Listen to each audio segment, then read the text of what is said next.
So this week I want to talk about false hope. We have all experienced this one time or another in our life. Uh, a great example is you go to a bar, you meet some great person, you give them your number, and they tell you, "Hey, I'll give you a call or I'll text you." So you wait and you wait and you wait, and they never call. False hope, right? If you're a DoorDasher or gig worker, you know what false hope is. And I'm going to give you a couple of prime examples, and I'm going to go over something brand new. As a Dasher, we have all experienced this false hope. This is a perfect example. Is you look at your dashing app, it's busy, there's peak pay, and you're thinking to yourself, wow, I could probably make a few dollars. So you log on, get in your car, you go to a hot spot, and nothing. And you're sitting there. And you're waiting, and you're sitting there. And then you call customer support because you think there might be something wrong with your app because it's obviously busy. No, actually, customer support tells you that it's not busy in your area. We have all experienced this. So a new thing DoorDash is doing is they're rolling out this notification that says something like, you'll get your next offer in the next 5 minutes or the next 10 minutes. And again, this is another false hope, because I guess it piqued my curiosity because I started thinking, how does their algorithm know that they're going to get an order that comes in within 5 or 10 minutes? I mean, do they have some AI running in the background that's able to quantify all this and get you the latest notifications? My thinking is the app crashes all the time. It freezes all the time. I have to reinstall it all the time. So in my head, the answer's probably not. This is false hope. You see, as a W-2 employee, let's say you're scheduled for 8 o'clock. Your start time is 8 o'clock. You start getting paid from 8 o'clock on, right? As a gig worker, we're basically contract workers. So we do I call them micro jobs. So we get an order in, we accept it, right? So that's a contract. And then we get the order, we fulfill the order, and then we get paid afterward. A little micro work, right? So that is our bubble of how we get paid. We're not getting paid while we're sitting in our car, right?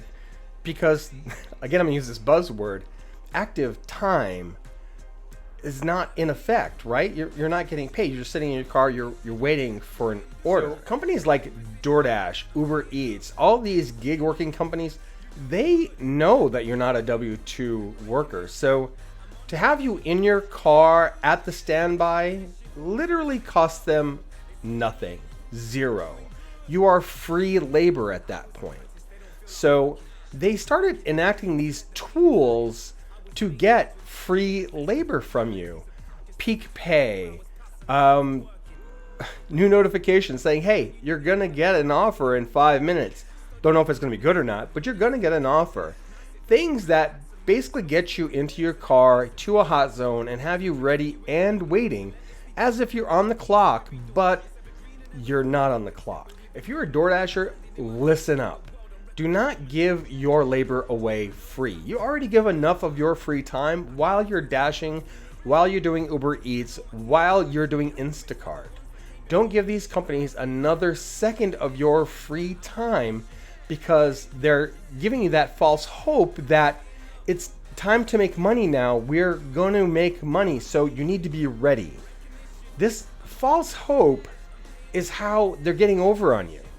Will gig companies continue to do this to build some false hope? Absolutely. They're going to do it because they're going to get some free labor out of it for the people that don't know. New dashers, new people to the business. They're going to expect that if it says it's busy, but it's not busy because they're lying to you. Lying.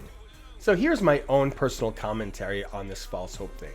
You see, these companies are spending all this time trying to get free labor out of you instead of fixing the things that are wrong, like their shit ass, crashing ass app. If you spent half the time fixing your app, streamlining it, making it so it works properly, you'd actually have some happy employees, or your happy contractors, I should say. But instead of doing that, they all sit in a room and try to figure out how can we get some more free labor. That's the wrong approach. If companies spent half the time that they are devoting to trying to get free labor or build that false hope, instead of, well, taking care of their employees and paying them properly. If DoorDashers, Uber Eats drivers, Instacart people were guaranteed a living wage, and I mean, I'm not talking greedy, I'm talking $35 an hour. I'm talking $23, $24 an hour to do DoorDash and Instacart and all these side gig things. I think we'd all be happy. I think the customers would be more happy. I think the companies would reap the rewards. And I think that the labor pool would kind of elevate itself up instead of this false hope.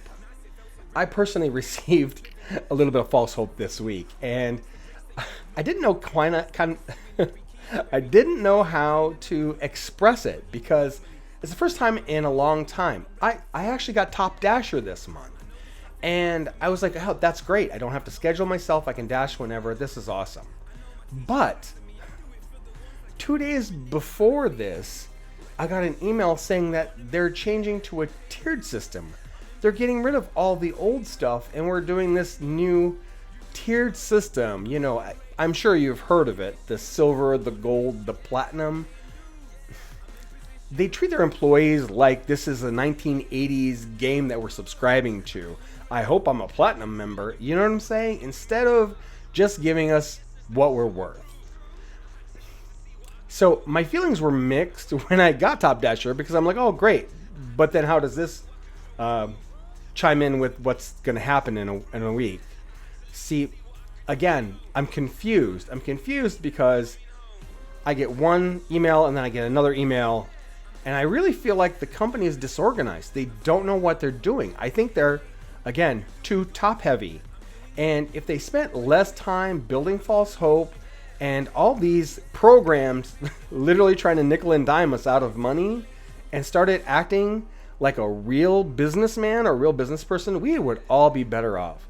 And I don't mean to get on a rant here. I don't need to be negative 100%, but over the past week and a half, I have noticed tips have gone way down. Offers have gotten way down. And that's because customers are feeling the pinch of all the fees. And it's just trickling down to us drivers, people on the ground. We're getting tipped less because customers are having to pay these companies more. So until these companies come to their senses or there's some legislation that makes them come to their senses, I'm afraid we're going to have to endure a lot of false hope for a while.